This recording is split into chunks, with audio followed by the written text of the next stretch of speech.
সাইয়েদনা হযরত ওমর ইবনে খাত্তাব রাদিয়াল্লাহু তাআলা আনহুর খিলাফত কালের ঘটনা। আল্লাহর নবী তাকে বললেন, ওমর, তোমার সাথে তার সাক্ষাৎ হবে। সমাজের মানুষ তাকে চিনে না, তার মর্যাদা বুঝে নাই। মানুষ তাকে দরিদ্র ভাবে, দুর্বল ভাবে, রাখাল ভাবে। কিন্তু এই মানুষের শক্তি, জিহ্বার মাথায় এত শক্তি, ও জবান নাড়িয়ে যা বলে আল্লাহ তাই কবুল করেন। ইতিহাস থেকে দেখা যায় ওমর ইবনে খাত্তাবের খেলাফত কালে হযরতে আলীকে সাথে নিয়ে হযরতে ওমর বের হলেন এই ব্যক্তির সন্ধানে। কারণ আল্লাহর নবীকে ওমর জিজ্ঞাসা করেছিলেন, ইয়া নবী আল্লাহ, ওই ব্যক্তির নাম কি হবে, পরিচয় কি হবে, আমি তাকে কিভাবে চিনব? হযরতে রাসূলুল্লাহ সাল্লাল্লাহু আলাইহি ওয়াসাল্লাম বললেন, ওমর, তার জন্মস্থান হবে কর্ণ এলাকায়, দেশটা হবে তার ইয়ামান, তার বাবার নাম হবে আমির, তার নিজের নাম হবে ওয়াইস। ওই এলাকা থেকে হিজরত করে সে চলে আসবে। জামানা আমার এক যুগ এক হওয়া সত্য, সে আমার সাথে সাক্ষাৎ করে সাহাবীর মর্যাদা লাভ করতে পারে নাই, তবে পত্র পাঠিয়েছিল সাহাবীর মর্যাদা লাভ করতে চায়, ইয়ামান থেকে সফর করে আমার সান্নিধ্যে আসতে চায়।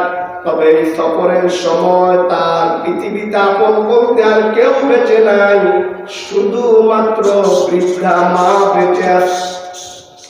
মা অন্ধ, সেবা করার মতো আর কোনো লোক নাই। ওয়াইস ইবনে আমির যদি ইয়ামান থেকে সফর করে মদিনায় আসে, তাহলে বৃদ্ধা মায়ের সেবায় কষ্ট হয়, কিন্তু মায়ের সেবা করতে থাকলে ওদিক দিয়ে সাহাবীদের মর্যাদা তার পাওয়ার ক্ষেত্রে তার পিছনে হতে হয়।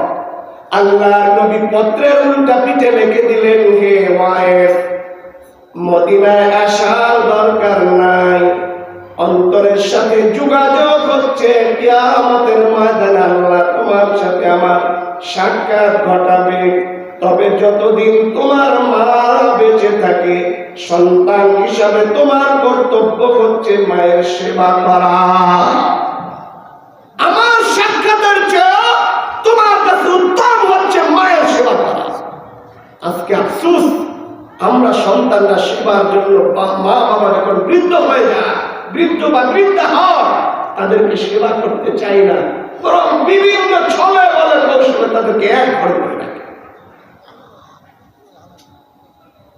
ওয়াইস ইবনে আমির, ওমর তোমার সাথে সাক্ষাৎ হবে। ওমর তার খেলাফত কালে হযরত আলী রাদিয়াল্লাহু তাআলার সাথে নিয়ে তিনি কুফাতে গেলেন, ইরাকের কুফা নগরীতে। কারণ রাসূল বলেছে সে তার এলাকায় থাকবে না, মানুষ তাকে চিনে না, মানুষ তাকে ইয়ামানের লোক তাকে চিনত রাখা, পাগল বলতো রাখা, সারাদিন উচ্চরাইতো, বিকালবেলা একটা রুটি দিত বিনিময়ে, এগুলো খাইতো আর ইবাদত করত, মানুষ তাকে রাখা। হযরত ওমর রাদিয়াল্লাহু তাআলা কুফায় যে মানুষদেরকে জিজ্ঞাসা করতে লাগলেন, তোমরা কি ওয়াইস ইবনে আমির নামে কাউকে চিনো, যার বাড়ি ইয়ামানে ছিল? তোমাদের এলাকায় কেউ থাকে এই নামে? মানুষ তার পরিচয় দিতে পারলো না, সন্ধান দিতে পারলো না। খুঁজতে খুঁজতে এক এলাকায় গেলে মানুষ বললেন, হ্যাঁ আমরা তাকে চিনি, তার আমিরুল মুমিনিন, সে তো একজন রাখাল। এর এলাকা জনবসতি এলাকা পাওয়া যায় না, আপনি মরুর মাঝে খুঁজলেই যে উটের পাল চড়তেছে, কোন এক পালের পিছনে দেখবেন লাঠি নিয়ে সে কি রাখালগিরি করতেছে, ও তো রাখাল। ওমর বলে, আমি তো তাকেই করছি, আমি তো তাকেই খুঁজতেছি। হযরত ওমর আলীকে নিয়ে মরুর মাঝখান দিয়ে চলতে লাগলেন। বিভিন্ন উটের পাল বিভিন্ন জায়গায় বিচরণ করছে, কাপালের কাছে যায়, লোক দেখে পছন্দ হয় না, কারণ আল্লাহর নবী বলেছেন তার শরীরের লোমগুলো তুলনামূলক একটু বড় হবে, দুটা হাতের দুই পাশের কবজির পাশে সাদা দুটা শ্বেত দাগ থাকবে, সাদা দুইটা পয়সা সমপরিমাণ দাগ থাকবে। সব কিছু দেখলে মিলে না, নামে মিলে তো তবে চেহারা সুরতে মেলে না।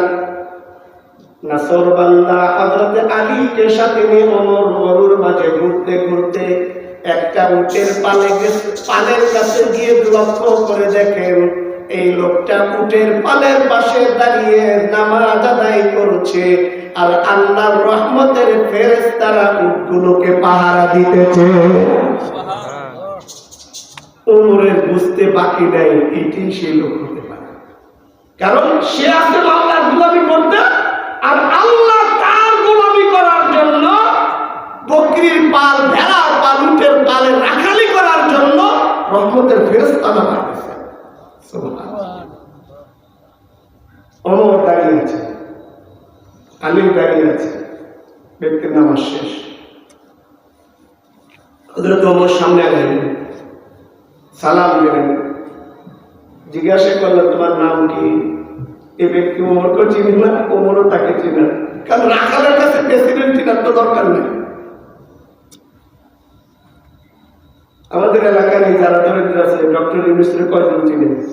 তার তো এটা দরকার না, তার দরকার পেটের মারা খ্যাত করার, নীল কাশি দাও বিকালে ৬০০ টাকা কিনে দাও। তো ওমরকে সে চিনে না। ওমর জিজ্ঞাসা করতেছে তোমার নাম কি? প্রকৃতই যারা আল্লাহওয়ালা হন তারা নিজের পরিচয় গোপন রাখার চেষ্টা করেন। তো সে নিজের পরিচয় গোপনের জন্য বলতেছেন আমার নাম হচ্ছে আব্দুল্লাহ। কি আব্দুল্লাহ মানে কি? আল্লাহ। ওমর তো ওমর, অর্ধ জাহানের বাদশাহ, তার কম জ্ঞান, কাঁচা জ্ঞান নিয়ে অর্ধ জাহানের বাদশাহ হয় না। তার ক্ষেত্রে তো আল্লাহ নবী বলেছেন কানা বাদি নবিয়্যুন কানা উমর। আল্লাহ নবী বলেছেন আমার পর যদি আল্লাহ তাআলা কাউকে নবী বানাইতেন, কোন নবী আসার কোন সুরত থাকতো, তাহলে আল্লাহ ওমরকে নবী বানায় দিতেন। কারণ নবী হওয়ার জন্য যত জ্ঞান, যত ইলম দরকার সব আল্লাহ ওমরকে দিয়েছে। তো ওমর তো বুঝতে পারছেন, বলে আপনার বাবা কি নাম রাখছে ওটা বলেন। এবার বলতেছে আমার নাম হচ্ছে ওয়াইস, আমার নাম ওয়াইস। বাবার নাম কামির। কোন এলাকায় বাড়ি? কতল। কোন দেশে? ইয়ামান। হযরত ওমর চারটা পরিচয় যখন পাইলেন, বলে হাত দুটার সামনে আগান, থাপাটা ধরে কবজিটা উল্টে দেখেন আল্লাহ নবী বলেছেন ওয়াইস ইবনে আমিরের কবজির দুপাশ দিয়ে কাঁচা টাকা সমপরিমাণ দুটা দাগ থাকবে। দেখতে মনে হবে শ্বেত রোগে আক্রান্ত, আসলে শ্বেত রোগ না। সত্যি দেখা যায় দুই পাশে দুই দাগ আছে। শরীরের পশমগুলো তুলনামূলক একটু বড়। সাথে সাথে হযরত ওমর বুকের সাথে চাপ ধরে বলেন ওয়ারে ওয়াইস, তোর কথাই তো আল্লাহর নবী বলেছেন, যুগ এক হওয়া সত্য, কেন তুই আল্লাহর নবীর সাক্ষাতে গেলি না? ওয়াইস বলেন আপনি কে? আপনাকে তো আমি চিনলাম না। সাইয়েদনা ওমর বলেন আমি ওমর ইবনে খাত্তাব। ওয়াইস ইবনে আমির বুকের সাথে চাপ দিয়ে বলেন আল্লাহর নবীর সাহাবী ওমর আপনি। আর আল্লাহর নবীকে দেখি নাই, আল্লাহর নবীর সাহাবীকে পাওয়া গেলাম। বুকের সাথে চাপতে ধরে রসুলের যে বিরহ, তার সান্নিধ্য, রসুলের বিরহের সেই শোকের তৃপ্তি সে নিচ্ছা, বলে তোমার সাথে তো রসুলের সংস্রব ছিল। আল্লাহর নবীকে তুমি বুকে জড়িয়েছ, আল্লাহর নবীকে তুমি দূর চোখে দেখেছ, আল্লাহর নবীর সাথে হাত দিয়ে তুমি মুসাফা করেছ, আমি তো দেখি নাই। ওমর কি চাও, কেন তুমি আমার কাছে? এবার ওমর বলে আল্লাহর নবীর পক্ষ থেকে দুইটা প্রস্তাব নিয়ে তোমার কাছে এসেছি। এক নাম্বার, আল্লাহর নবী বলেছেন তুমি যা দোয়া করো আল্লাহ তাই দোয়া কবুল করেন। অতএব প্রথম প্রস্তাব, প্রথম দাবি তোমার কাছে, তুমি আমি ওমরের গুনাহ মাফের জন্য দোয়া করবে। দুই নম্বর প্রস্তাব, ঐতিহাসিক লেখেন ওমর বলেন এই যে আল্লাহর নবী ইন্তেকালের আগে তোমার প্রতি ভালোবাসার নিদর্শন স্বরূপ একটা খেরকা তথা জুব্বা বা চাদর উপহার দিয়েছেন, আর বলেছেন এই চাদর গায়ে জড়াইয়া আল্লাহর নবীর গুনাহগার উম্মতের মাগফিরাতের জন্য দোয়া করতেন। আল্লাহর নবীর পক্ষ থেকে হাদিয়াটা গ্রহণ করো। গায়ে জড়াইয়া গুনাহগার উম্মতের মাগফিরাতের জন্য দোয়া করো। ওয়াইস ইবনে আমের আল্লাহর নবীর পাঠানো হাদিয়া হাতে নিয়ে বুকের সাথে চাপদা ধরে চোখের পানি ছেড়ে দিলেন।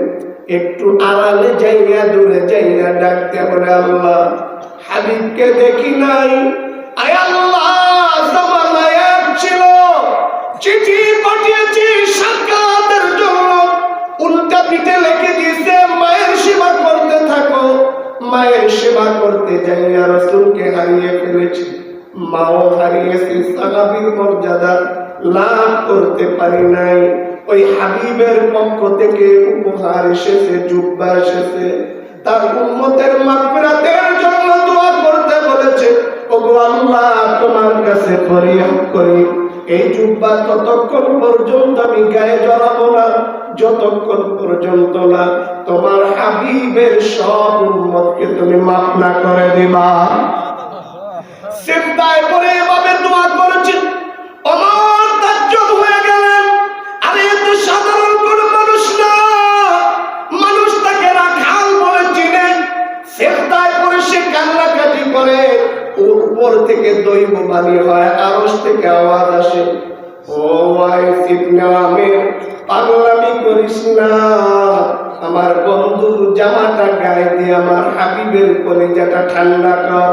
আমি আল্লাহ ওয়াদা দিচ্ছি, তোর দোয়ার বদৌলতে হাজার হাজার গুনাহগার উম্মতকে আমি মাফ করে দেব। সাইয়েদনা ওমর, হযরত আলী দূরে দাঁড়িয়ে দাঁড়িয়ে দেখতেছেন দৃশ্য। মানুষ তাকে রাখাল বলে, অথচ লোকের জিহ্বার পাওয়ার কত। জমিনে বসে ডাক দেয়, আরশ থেকে আওয়াজ আসে।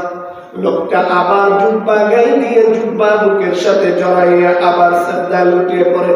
আল্লাহ, হাজার হাজার লোক মাফ করলে হবে না যতক্ষণ পর্যন্ত না সব গুনাহগার উম্মতকে তুমি মাফ না করবা, ততক্ষণ পর্যন্ত তোমার বন্ধুর জুব্বা আমি গায়ে দেব না। আকাশ থেকে আওয়াজ আছে, রে ওয়াইস, আমি আল্লাহ ওয়াদা দিচ্ছি, কিয়ামতের দিবসে তোর দোয়ার বদৌলতে আমি লক্ষ লক্ষ উম্মতকে মাফ করে দেব। ওয়াইস ইবনে আমের বলে, না, মাবুদ হবে না, হাবিব বলেছে সব উম্মতকে মাফ করতে। কিছু সময় পর ওয়াইস সিজদা থেকে উঠলেন, গায়ে জুব্বা জড়াইয়া হাস্যোজ্জ্বল চেহারা নিয়ে ওমরের সামনে দাঁড়াইলেন। ওমর ডাক দিয়ে বলে, ওয়াইস, নিশ্চয় আল্লাহর সাথে কোনো কম্প্রোমাইজ, কোনো চুক্তি হয়েছে। ওয়াইস বলে, হ্যাঁ, আমার আরশের মালিক আল্লাহ আমার সাথে ওয়াদা করেছে, বনি রবিয়া, বনি মুদর গোত্রের যত ভেড়া বকরি উট রয়েছে, ওই ভেড়া বকরি উটের যত পশম রয়েছে, তার থেকেও বেশি গুনাহগার উম্মতকে আল্লাহ তাআলা হাসরের ময়দানে দুয়ার বদৌলতে মাফ করে দেবে। বাবাজিরা, অতএব পরিবেশ সমাজের কাউকে দুর্বল দেখলে তাকে দুর্বল ভাবিয়েন না। হালাল রিজিকের জন্য সে কৃষক হতে পারে, হালাল রিজিকের জন্য সে জেলে হতে পারে, হালাল রিজিকের জন্য সে কিষান হতে পারে, হালাল রিজিকের জন্য সে ভ্যানওয়ালা, অটোওয়ালা হতে পারে। কিন্তু তার জিহ্বা যদি কবুল হয়ে যায়, তার সাথে কোনো বেয়াদবি করা মানে ধ্বংসের কারণ।